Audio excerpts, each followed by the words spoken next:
Bonjour à toutes et à tous, en cette veille de Shabbat Vayera, un Shabbat qui résonne d'une façon particulière puisque à l'initiative du grand rabbin d'Afrique du Sud, c'est Shabbat mondial ou Project Shabbat, les Américains, les anglophones l'appellent plus Project Shabbat et en général on l'appelle le Shabbat mondial. J'attirerai votre attention sur le fait que ce Shabbat, c'est le 7e Shabbat depuis le début de l'année. Oui, on a eu, après Rosh Hashanah n'était pas Shabbat cette année, mais juste après on a eu Shabbat Teshuvah, le Shabbat entre Rosh Hashanah et Kippour, Shabbat de Teshuvah, le Shabbat entre Kippour et Sukkot, on a eu Parashat Ha'azinu, le Shabbat qui suit, c'est le Shabbat qui est au milieu des fêtes de Sukkot, Shabbat Chol HaMoed Sukkot, et puis après Chol HaMoed Sukkot et Shmini Atzeret, on a eu Shabbat Bereshit, le début de la Genèse, le début de la création du monde, le Shabbat noir avec la remise à zéro et le sauvetage de Noir des eaux du déluge, et puis après l'Ech Lecha, l'ordre à Abraham d'un mot donné de laisser sur place ses liens avec son père, avec sa famille. Et à la fin de la paracha de Vayera, la paracha de cette semaine, eh bien c'est presque la rupture avec son fils. Au moment de la Kedat Yitzhak, il est prêt à le sacrifier. Et il y a ici quelque chose de fort. Alors, Shabbat, on est un petit peu comme dans ce Shabbat Vayera. Il y a des anges qui rendent visite à Abraham. Oui, il y a des anges, enfin, ils sont au nombre de 3. Est-ce qu'on a des anges le Shabbat? Oui, à l'entrée de Shabbat. On est accompagné par 2 anges qui nous accompagnent jusqu'à chez nous. Et un petit peu ce lien entre ces 2 anges, pourquoi il n'y a pas 3? Parce que l'ange qui va détruire Sodome n'a pas besoin de venir chaque Shabbat. Et là, on a 2 anges. Un ange qui vient annoncer à Sarah qu'il va avoir un fils, un ange qui va guérir Abraham. Et c'est intéressant parce que le Shabbat fonctionne sur 2 principes. Zachor et Shamor, souviens-toi du jour du Shabbat et garde le jour du Shabbat. Alors, souviens-toi du jour du Shabbat, souviens-toi, Zachor et Yom Shabbat et Kadesho, comme c'est marqué dans le 4e des 10 commandements au passage. Oui, Shabbat est marqué dans les 10 commandements. Il est bon toujours de le rappeler. Eh bien, dans ce côté de Zachor, on va retrouver un peu un synonyme qui est Pakad. Pakad qui veut dire aussi se souvenir, compter. Et dans cette même paracha, il est marqué Vachem Pakad et Sarah. Et Dieu a exaucé Sarah, Pakad. Et donc Pakad, ça peut être aussi une notion donc de garder, d'estimer. Et puis, à propos de la réfoua, de la guérison, c'est un petit peu comme Shamor. Souviens-toi du jour du Shabbat. Le lien entre Zachor et Shamor, souviens-toi du jour du Shabbat et garde le jour du Shabbat. On connaît ce lien surtout avec ce magnifique chant de l'Echadodi, d'accueil du Shabbat, l'Echadodi, pétri d'allusions dans le Cantique des Cantiques et avec ses finesses. Allez, Boi Beshalom, Ohad Moscovitch.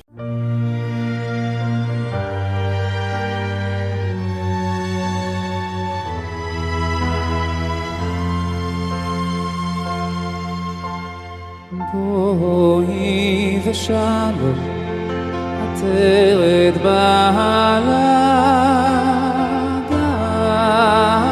B'simcha ובצהלה תוך אמונה עם סגולה בואי קלה בואי קלה בואי בשלום עטרת בעלה גם בשמחה ובצהלה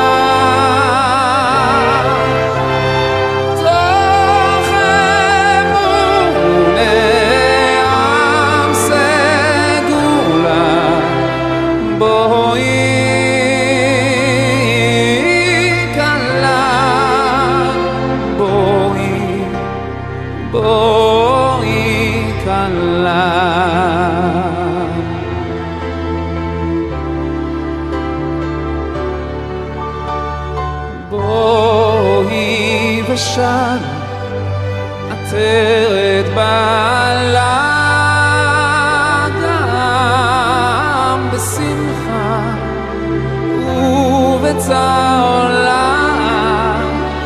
תוך אמונה ים סגולה בואי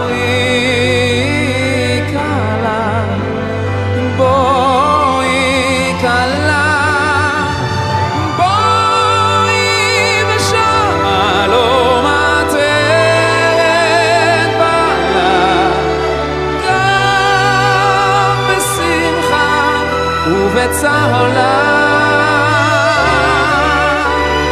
תוכן בוני ים סגולה בואי כלה בואי כלה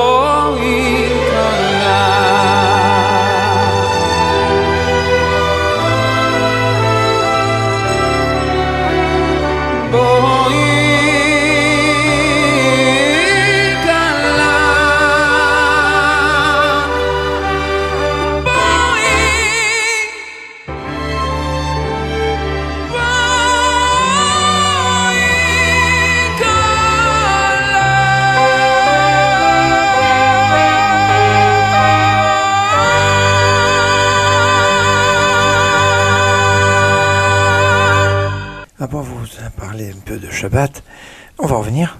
J'aimerais vous parler un peu de la paracha. La paracha Vaïra, une paracha très dense qui commence par l'hospitalité d'Abraham qui reçoit sous son toit, ou dans sa tente, on va dire, des étrangers. Même des étrangers dont il pense qu'ils sont idolâtres. C'est comme ça, a priori, nous explique Rashi, à propos de leur proposer de se laver les pieds parce qu'ils pensaient qu'ils pouvaient se prosterner à la poussière de leurs pieds.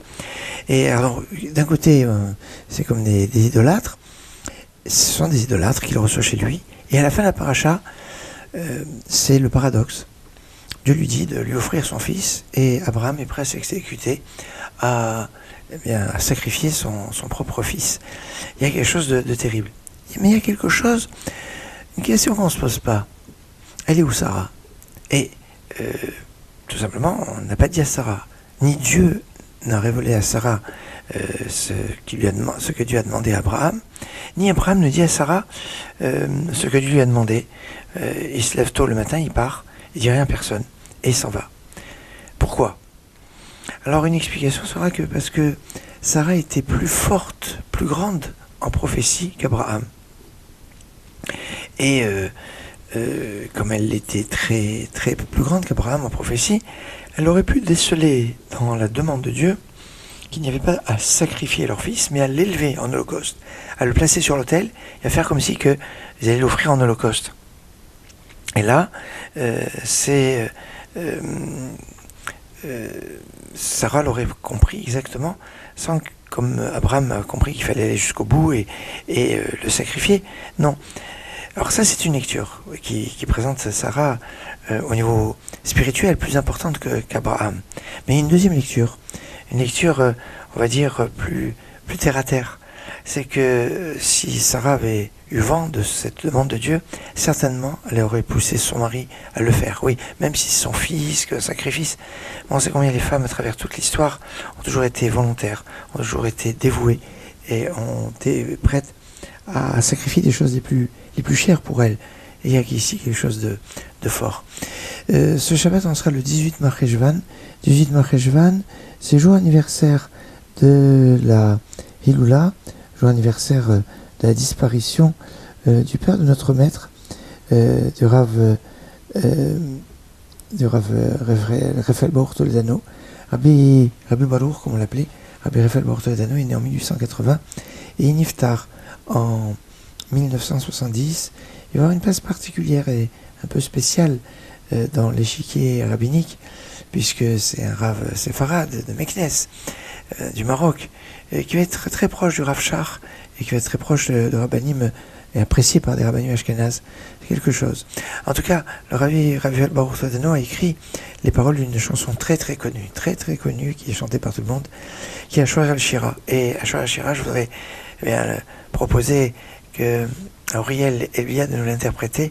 Auriel Elia, aussi produit par Merkaz Torah et les institutions que Rabbi Yaakov Toledano, le fils de Rabbi Raphaël Baruch, a créé et développé en France notamment.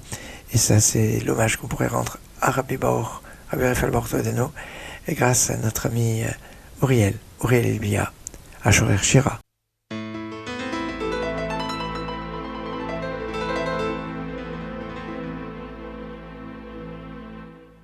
לפני גדולתך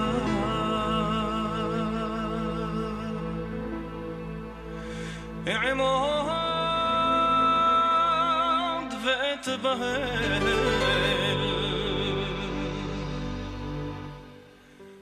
כי עיניך תראה כל מחשבה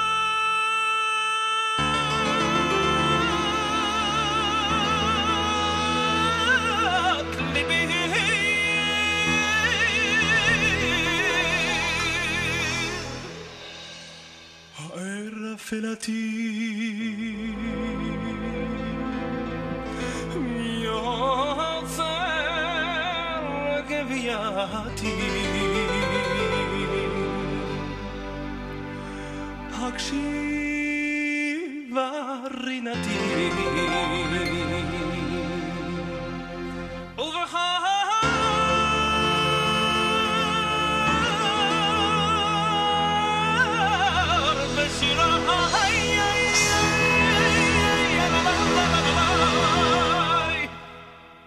השורש שירה לכבוד התורה השורש שירה לכבוד התורה איי מפז יקרה זכה וברה זכה וברה מפז יקרה זכה וברה זכה וברה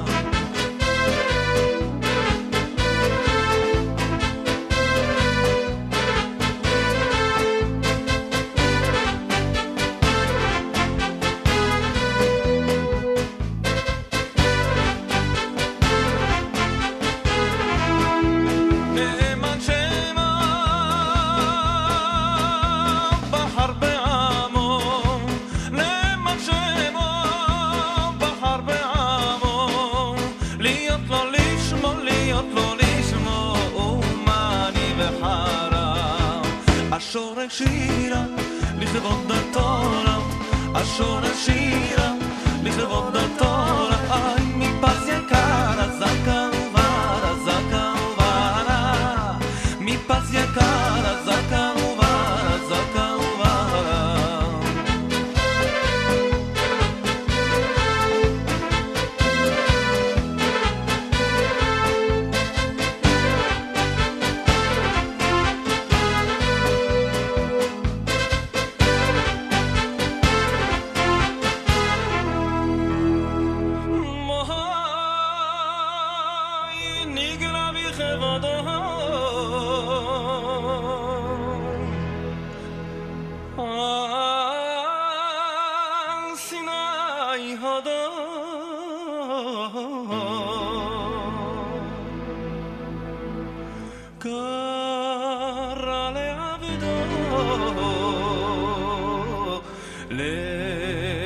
לקבל את תורה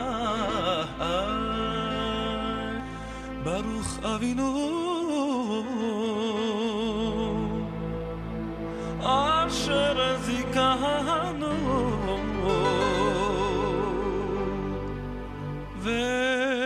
וקידשנו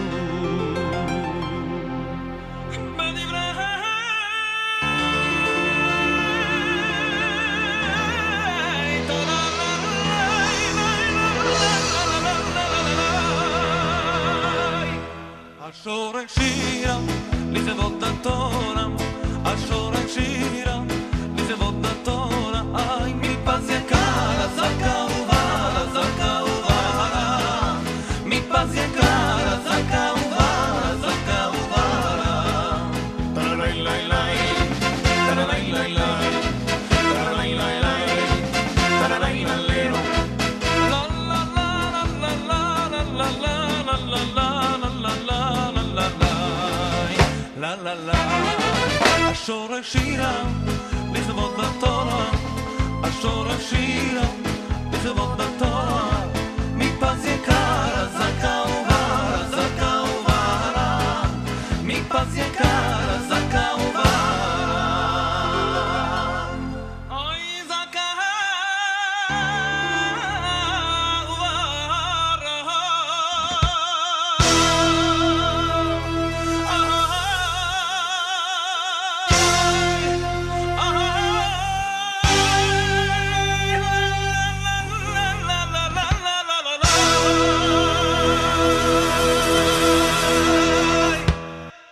Je vais chanter en l'honneur de la Torah, c'est s'assied au Shabbat, parce que le Shabbat est l'action principale du jour, c'est l'étude. Alors on doit évidemment bien manger, se reposer, mais n'oublions pas l'étude, et de chanter en l'honneur de l'étude. Alors, c'est l'heure de retrouver notre réflexion sur la Haftarah de la semaine, ce passage qu'on lit après la lecture de la Torah, tiré des prophètes, depuis le livre de Josué jusqu'au livre de Malachi. C'est dans ces livres que piochez toujours la Haftarah. C'est pas dans les Ketuvim, dans les hagiographes, et c'est pas dans le Chumash, bien évidemment. Alors cette semaine, l'Haftarah est tirée du deuxième livre des rois, du chapitre 4, verset 1 au verset 23. Les Ashkenazim vont pousser jusqu'au verset 37. Il arrive comme ça que les Ashkenazim sont plus longs que les Sfaradim. De quoi parle le texte Eh bien, des prodiges que Élisée va faire, prophète Élisha, qui va avoir une plus grande puissance que son maître Eliyahu Hanavi. C'est pas peu dire. Alors, dans l'Haftarah, on va parler surtout de la veuve endettée et la Shunamite. L'histoire de la veuve endettée, c'est cette veuve de Ovadia. Ovadia était un homme très très bon qui avait caché les prophètes parce que la reine Jézabel, l'épouse du roi Ahav, eh bien, voulait tous les tuer. Et lui, il va les cacher. Mais pour les cacher, il avait besoin de les nourrir, il avait besoin de s'occuper d'eux. Et il avait emprunté, en fait, même avec de gros intérêts, auprès de Yoram. Yoram, c'était le fils de Ahav. C'était un roi d'Israël, un peu recommandable. Yoram, fils de Ahav. Et si, on a prêté l'argent chez Yoram, et Yoram avait dit, si tu ne me rends pas l'argent, je prendrai tes fils en esclavage. Ils seront vendus comme esclaves. Et donc la veuve d'Ovadia est venue demander un soutien, une aide à Élisha.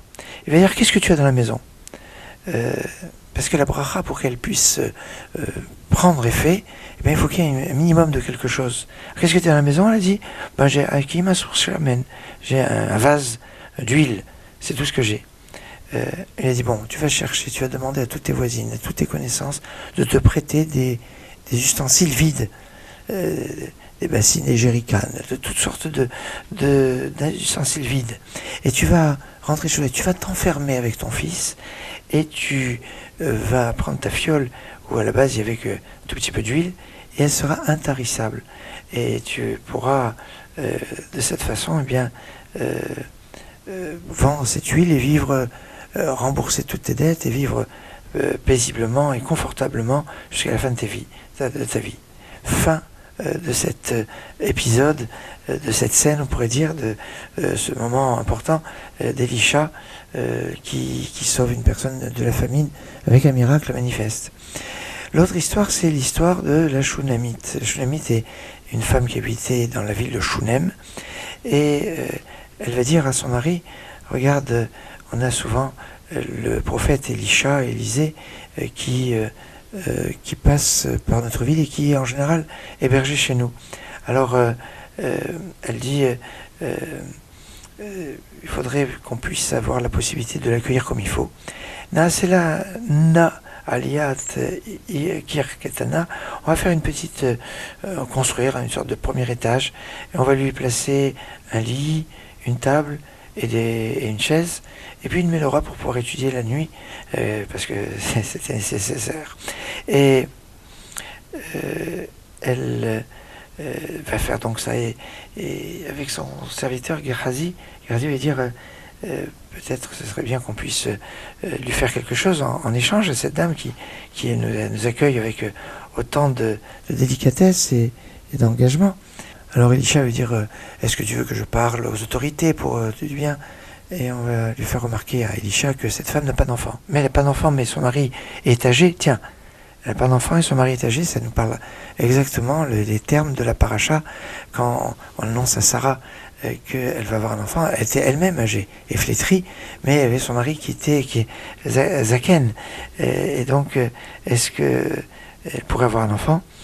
Et il va lui dire, à pareille époque, je viendrai et tu auras un enfant dans les bras. C'est ça, la Moed Azek et Chaya. On le retrouve aussi dans la dans la paracha de l'annonce de la naissance de Yitzhak qui viendra exactement 1 an après cette visite des anges. Et donc, elle n'avait pas donc d'enfant et elle était âgée, et donc il va voir cette naissance. Mais malheureusement, cet enfant un jour va se trouver dans les champs, va dire j'ai mal à la tête, il va tomber et il sera mort.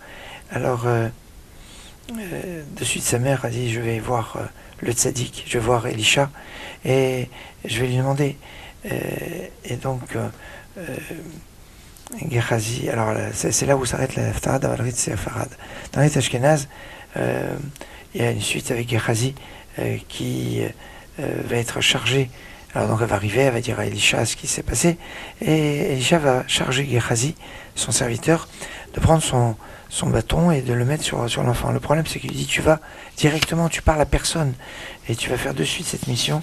Et malheureusement, Gehazi ne va pas écouter Elisha et il va parler un peu avec des personnes. Et donc la résurrection avec le bâton que lui avait donné Elisha ne va pas fonctionner. C'est pour ça qu'Elisha va venir lui-même en personne pour faire ressusciter cet enfant. Il est intéressant que quand la Shunammite part pour aller voir Elisha, elle dit rien à son mari. Comme quand Abraham va aller faire la Kedat Yisraël. Dans un cas, c'est faire la Kedat Yisraël pour sacrifier son fils, Abraham. Dans la Haftarah, c'est la Shunammite qui va pour sauver son fils qui, a priori, serait mort. Et il y aura un lien avec la bracha de Techiyat HaMetim qui fait ressusciter les morts, qui est la deuxième bracha, deuxième édition de la Mida. Il y a un autre aspect qui est assez intéressant dans cette Haftarah, c'est que pour revenir à la première histoire de la veuve qui va avoir un kéli, un ustensile qui va remplir les autres kélim, jusqu'à un moment où il dit à sa mère il n'y a plus de kélim. Et là, la fontaine quelque part, la source d'huile qui était dans ce petit vase va se tarir, va s'arrêter.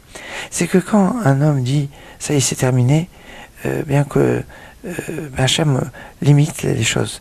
Dans la Gemara Ta'anit, page 25a, on dit que Rabbi Hanan Mendoza avait quelqu'un qui est venu, une femme était venue le voir, et elle dit les poutres de ma maison ne touchent pas les murs, et donc j'ai des soucis avec mes voisins. Alors elle dit c'est quoi son nom? On dit Echo. Et après avoir cité, il va le bénir. Et on va dire que les poutres ont grandi. Et on dit c'est la prière de Rabbi Hanan Mendoza qui a construit la maison. Mais pour qu'un miracle puisse fonctionner, il faut y croire. Il faut être convaincu. Et c'est quelque chose d'important de croire. Et à ce moment-là, le miracle peut continuer tout le temps qu'on y croit. C'est l'un des enseignements de notre Haftarah. Il est temps pour moi de vous souhaiter Shabbat Shalom, Git Shabbos, Shabbat Shalom Mevorach, et vous donner rendez-vous cet après-midi à 15h05.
ככה וכל שישי יכפיל מזוני.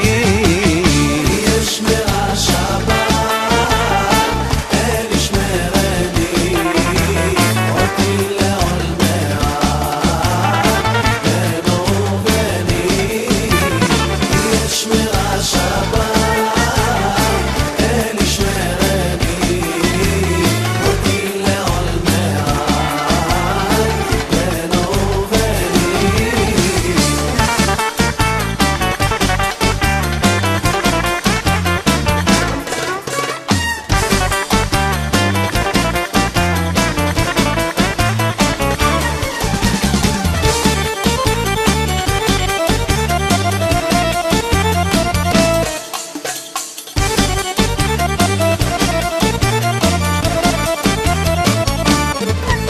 היום מכובד הוא יום תענוגים, לחם ויין טוב, בשר ודגים, אז שמחים בו הם שמחה משיגים, כי יום שמחות הוא, כי יום שמחות הוא, וצמח